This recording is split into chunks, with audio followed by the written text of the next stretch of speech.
so guys Akshay Kumar कবে শোধরাবে না মানে কি ছেলেটা কি আদৌ শোধরাবে নাকি এইভাবেই ব্যাক টু ব্যাক ফ্লপ দিয়ে যাবে এইভাবেই ব্যাক টু ব্যাক উল্টো পাল্টা মুভিজ করে যাবে লাইক যেই মুভিতে সে কোনো এফর্টই লাগাচ্ছে না ঠিক আছে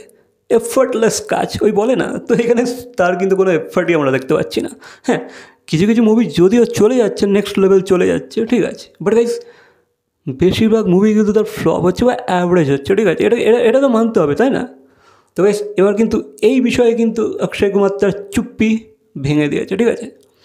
বিএমসিএমের ট্রেলার লঞ্চেতে অক্ষয় কুমার কিন্তু এই কথাটা এই প্রশ্নটারই উত্তর দিয়েছে ঠিক আছে সে তার স্টাইলে উত্তর দিয়েছে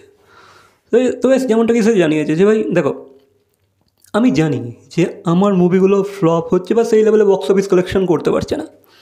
কিন্তু আমি কিন্তু প্রতিটা মুভিতেই আমি আমার 100% দিয়েছি ঠিক আছে আমি আমার পুরোপুরি দম লাগিয়েই কাজ করেছি আমি আমার ভালো কাজটা করারই চেষ্টা করেছি এটাই কিন্তু সে বলেছে সে নাকি তার 100% দেওয়ার চেষ্টা করেছে আরে ভাই পৃথিবীরাজ মুভিটাতে থোড়ি তুমি 100% দিয়েছো কী বলো মানে আই ডোন্ট নো ঠিক আছে ওটা কী করে 100% ভাই একটা রিয়েল গোপ পর্যন্ত তুমি ওগাতে পারো নি তুমি ভাই একটা নকল জাস্ট একটা পেপার কাটিং লাগিয়ে নিয়েছো ভাই এটা কোথা থেকে ভাই এফার্ট এটা কোথা থেকে এফার্ট হলো কোথা থেকে তুমি মেহনত করেছো ভাই এই রোলটার পিছনে কোথা থেকে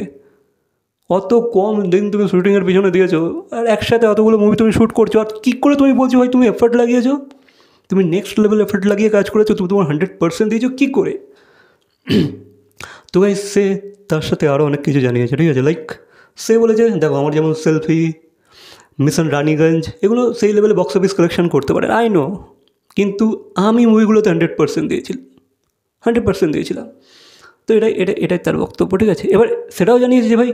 আমি কিন্তু এই ফেজটা আমার লাইফে প্রথমবার আসেনি বা আমার ক্যারিয়ারে কিন্তু এটা প্রথমবার নয় যে ভাই আমার মুভিগুলো ফ্লপ হচ্ছে ব্যাক টু ব্যাক এটা আমার লাইফে কিন্তু এটা প্রথমবার হচ্ছে না বা আমার ক্যারিয়ারে কিন্তু এটা ফার্স্ট টাইম নয় এর আগেও কিন্তু আমি ব্যাক টু ব্যাক 16টা ফ্লপ দিয়েছি ভাই কত প্রাউডলি বলছে ভাই ব্যাক টু ব্যাক তার 16টা মুভি ফ্লপ হয়েছিল তবুও কিন্তু সে এখনও পর্যন্ত টিকে আছে সে এটাই বলতে চাইছে ঠিক আছে একটা টাইম ছিল তখন তার নাকি ব্যাক টু ব্যাক 16টা মুভি ফ্লপ হয়ে গেছিলো তবুও কিন্তু সে হার মানেনি সে কাজ করে গেছে উই অল নো যে ভাই সে কিন্তু অনেক রকমের জনরাতে কাজ করেছে ঠিক আছে সে অনেক ডিফারেন্ট ক্যারেক্টার প্লে করেছে আর সেটা সে নিজেও স্বীকার করলো যে ভাই সে নিজেই বললো আমি কিন্তু সব রকমের চরিত্র প্লে করেছি আমি কোনোদিনও একটা জিনিসে সীমিত থাকতে চাইনি আমার নিজের কেমন বোর ফিল হয় যখন আমি একটা কাজ করি ওই জন্য আমি different kinds of role accept করে নিই আর করি সেগুলো এটাও জানিয়েছে আর সে এটাও জানিয়েছে তার সাথে সে সোশ্যাল কমেডি আর অ্যাকশান এই তিনটের ওপরেই কাজ করবে ঠিক আছে সে কিন্তু থামছে না তার মুভি ফ্লপ হচ্ছে কি বক্স অফিসে লেভেলে কালেকশন করতে পারছে না সেটা নিয়ে তার অতটা মাথা ঘামানো নাই ঠিক আছে সে কিন্তু বলছে আমি আগামী দিনেও এটাই কন্টিনিউ করে যাব অক্ষয় এটা বলছে যে আগামী দিনেও সে এই লেভেলেরই মুভি করে যাবে ব্যাক টু ব্যাক এতগুলো মুভি সে সাইন করবে আর বছরে অনেক কটা মুভি সে ডেলিভার করবে ঠিক আছে তো এটা হচ্ছে অক্ষয়ের মতামত তার বক্তব্য বাট আমি জানি তুমি অনেক ডিফারেন্ট রোল করেছো তুমি অনেক জনরাতে খেলেছো দ্যাট আই নো বাট ভাই এতগুলো যে জনরাতে তুমি খেলছো উই অল নো যে ভাই তুমি কমেডি করছো সোশ্যাল কমেডি করছো তুমি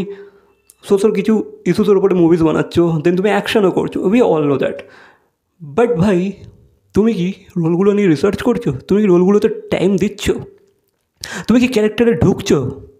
সেটা তো তুমি মোটেও করছো না তাহলে আর কিসের তোমার 100% আর কিসের তুমি সিরিয়াসলি কাজ করছো আই ডোন্ট নো তুমি 10টা 12টা করে কী করে হবে তাই না একটা রোলের পিছনে তুমি যখন একটা ডিফারেন্ট জনরাতে কাজ করার চেষ্টা করছো তোমাকে তো একটা রোলের পিছনে টাইম দিতে হবে তাই না তোমাকে রিসার্চ করতে হবে সেটা নিয়ে তোমায় ঢুকতে হবে ক্যারেক্টারের মধ্যে তবে তো সেই মুভিটা সেই লেভেলে গিয়ে বেরিয়ে আসবে তাই না তবে তো আউটকামটা সেই লেভেলে আসবে তবে তো তোমার ক্যারেক্টারটা ফুটে উঠবে বিগ স্ক্রিনে আদারওয়াইজ কী করে হবে আই ডোন্ট নো বাকি ভাই অক্ষয় কিন্তু এই সাফাইটা দিয়ে বেরিয়ে পড়েছে ঠিক আছে এই সাফাইটা কিন্তু ও দিয়ে দিয়েছে যেটা আমার মোটেও পছন্দ হয়নি ভাই তুমি জাস্ট সারফেস লেভেলে একটা উত্তর দিয়ে চলে গেলে তুমি তো তার ইনডেপথে ঢুকলেই না যে তোমার মুভিগুলো কেন বক্স অফিসে চলছে না কেন অডিয়েন্স পছন্দ করছে না সেটা কোডটা কী প্রবলেমটা কী সেটা নিয়েও তুমি ডিসকাস করো সেটা তো তোমার দোষ তুমি ভাই এতগুলো মুভি কেন করছো বছরে তুমি কেন ক্যারেক্টারের মধ্যে ঢুকতে পারছো না তুমি কেন 100% দিচ্ছ না তুমি 100% না দিয়েও বলছো আমি 100% দিয়েছি আমি সিরিয়াসলি কাজ করেছি বক্স অফিসে চলছে না সেটা নিয়ে আমি কী করতে পারি সেটা তো অডিয়েন্সের ওপর কী করে ভাই আগে 100% দাও দেন তো এক্সপেক্ট করো